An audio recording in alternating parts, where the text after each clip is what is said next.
Hi అండి, అందరికీ నమస్తే. Welcome to my channel Pavani's kitchen. ఈరోజైతే ఈ వీడియోలో మనం తయారు చేసుకుందాం గీ కారం పొడి దోశ అండి.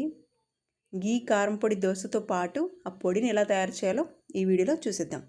మరి దానికి కావాల్సిన పదార్థాలు వచ్చేసి కందిపప్పు, అలాగే శనగపప్పు, అలాగే పుట్నాల పప్పు, అలాగే మినపప్పు, కరివేపాకు, కాస్త చింతపండు, ఎండుమిర్చి, అలాగే ఇంగువ.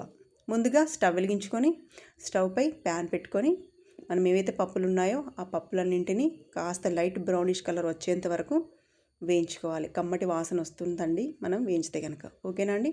ఇప్పుడు కందిపప్పు కూడా వేయించుకుందాం. కందిపప్పు కూడా వేగిపోయింది. అలాగే ఇప్పుడు మినపప్పు కూడా వేయించుకుందాం. వీటన్నింటినీ లైట్ బ్రౌనిష్ కలర్ వచ్చేంత వరకు వేయించుకొని చల్లార్చుకోవాలి. ఇప్పుడు అలాగే కాస్త కరివేపాకును కూడా డ్రై రోస్ట్ చేసుకోండి. డ్రై అయితేనే తొందరగా గ్రైండ్ చేస్తే గ్రైండ్ అవుతుంది. ఓకేనండి. దాంతోపాటు కాస్త చింతపండు వేసి ఇలా ఫ్రై చేసుకోండి. స్టవ్ మాత్రం మీడియం ఫ్లేమ్లో పెట్టుకోండి. హై ఫ్లేమ్లో పెడితే తొందరగా మాడిపోతాయి. అలాగే జీలకర్ర, దాంతోపాటు ఎండుమిర్చి కూడా వేసుకొని వేయించుకోండి. ఓకేనా అండి. దాంతోపాటు అలాగే పుట్నాల పప్పు వేయించిందే కాబట్టి జస్ట్ అలా వేడి చేస్తున్నాను అంతే, వేయింపట్లేదండి. ఆల్రెడీ ఇది వేయించి వస్తుంది కాబట్టి. ఓకేనా అండి. ఓకే.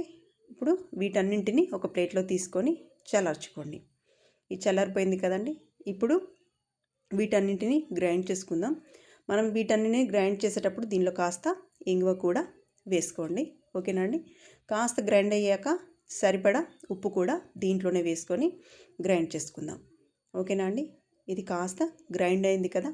ఇప్పుడు దీంట్లో కాస్త ఉప్పు వేసుకోండి. సరిపడా ఉప్పు వేసుకొని మళ్ళీ ఒకసారి గ్రైండ్ చేసుకొని, మరీ మెత్తగా కాకుండా కాస్త బరకగా ఉండేలా గ్రైండ్ చేసుకోండి. ఓకేనా అండి. ఇలా కాస్త బరకగా ఉంటేనే బాగుంటుంది పొడి. మరీ మెత్తగా అయితే కనుక బాగుండదు. ఓకేనా అండి. ఇలా పొడి చేసుకొని పక్కన పెట్టేసుకోండి. ఇది చల్లారిన తర్వాత ఒక బాక్స్లోకి తీసేసుకోండి. ఇప్పుడు దోశ వేసుకుందాం. ప్యాన్ పెట్టుకొని ప్యాన్ హీట్ అయ్యాక దోశ వేసుకొని అది జస్ట్ కాస్త కాలాక దీనిపై నుండి మనం రెడీ చేసుకున్న పొడిని ఇలా వేసుకోండి. దీనిపై కాస్త నెయ్యి కూడా వేసుకోండి. చాలా టేస్టీగా ఉంటుంది. దోశలోకి కాకుండా దీన్ని ఇడ్లీలోకైనా తినొచ్చు, అన్నంలోకి కూడా తినేయచ్చు ఈ పొడి. ఓకేనా అండి. ఇలా పైనుండి గీ వేసుకొని తింటే ఉంటుంది. సూపర్ ఉంటుందండి గీ కారం దోశ. మీరు కూడా ట్రై చేయండి. మీకు నచ్చుతుంది అనుకుంటున్నాను. మీకు నచ్చినట్టయితే నా వీడియోకి ఒక లైక్ ఇవ్వండి. అలాగే కామెంట్ చేయండి. నా వీడియో మీకు నచ్చినట్టయితే మీ ఫ్రెండ్స్ కూడా షేర్ చేయండి. థ్యాంక్ యూ అండి. Thank you for watching. మీకు ఇలాంటి వీడియోలు రావాలి అంటే నా ఛానల్ని సబ్స్క్రైబ్ చేసుకోండి. అలాగే పక్కనున్న బెల్ ఐకాన్ని యాక్టివేట్ చేసుకోండి.